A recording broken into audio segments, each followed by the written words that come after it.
তৃতীয় শ্রেণীর শিক্ষার্থী বন্ধুরা, আজকে আমরা জেনে নেব কিভাবে বিয়োগের ফাঁকা ঘরগুলো করতে হয়। আজকে আমরা গণিত বইয়ের 37 পৃষ্ঠার খালি ঘরগুলো পূরণের নিয়মগুলো শিখে নেব। প্রিয় শিক্ষার্থী, বিয়োগের ফাঁকা ঘর করার সময় আমাদের মনে রাখতে হবে বিয়োগের ফাঁকা ঘর করার দুইটি নিয়ম আছে। একটি, বিয়োগ চিহ্নের পরে যদি ফাঁকা ঘর থাকে সেটার নিয়ম একরকম, আর বিয়োগ চিহ্নের আগে যদি ফাঁকা ঘর থাকে সেটার নিয়ম একরকম। তো আমরা এক নাম্বারটা দেখি।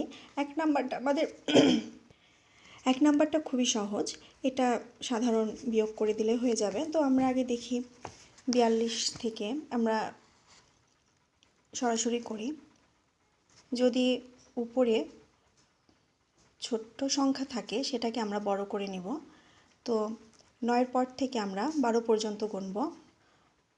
গোনার পরে আমাদের আসবে 3, তো আমরা 3 লিখি। এরপরে আমাদের হাতে 1 থাকবে, এখানে মনে মনে 1 ধরবো এবং 4-এর মধ্যে থেকে 1কে বাদ দিব, দিলে আমাদের এখানে 3 চলে আসবে। তো প্রথমটা আমাদের অনেক সহজ। এরপরে আমরা যেখানে আমাদের করতে অসুবিধা হয় সেটি হলো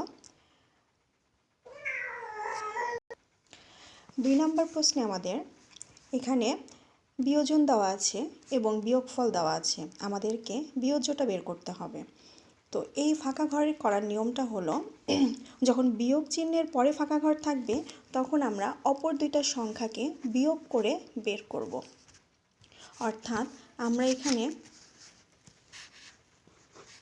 55 থেকে 30কে বিয়োগ করব। তাহলে আমাদের উত্তরটা হয়ে যাবে। এরপরে 3 নাম্বার শূন্যস্থানে আমাদের এখন বিয়োজন বের করতে হবে। যদি আমরা এই দুটা সংখ্যাকে বিয়োগ করে দিই তাহলে আমাদের উত্তরটা হবে না, ভুল হয়ে যাবে, কারণ আমাদের তখন বিয়োজন ছোট হয়ে যাবে। আর বিয়োজন যদি ছোট হয় তাহলে উত্তর ভুল। সেজন্য আমাদেরকে এই দুটা সংখ্যাকে যোগ করতে হবে। তো আমরা এই দুইটা যোগ করি। 4 আর 2 হয় 6 এবং 5 আর 3 8। এবার 86 থেকে 32 বাদ দিলে আমাদের 54 বের হয়ে যাবে। তো ফাঁকা ঘর করার ক্ষেত্রে আমাদের মনে রাখতে হবে, যদি বিয়োগ চিহ্নের পরে ফাঁকা ঘর থাকে তাহলে আমাদের অপর দুইটা সংখ্যাকে বিয়োগ করতে হবে, আর যদি বিয়োগ চিহ্নের আগে ফাঁকা ঘর থাকে তাহলে আমাদের অপর দুইটা সংখ্যাকে যোগ করে বের করতে হবে। ধন্যবাদ।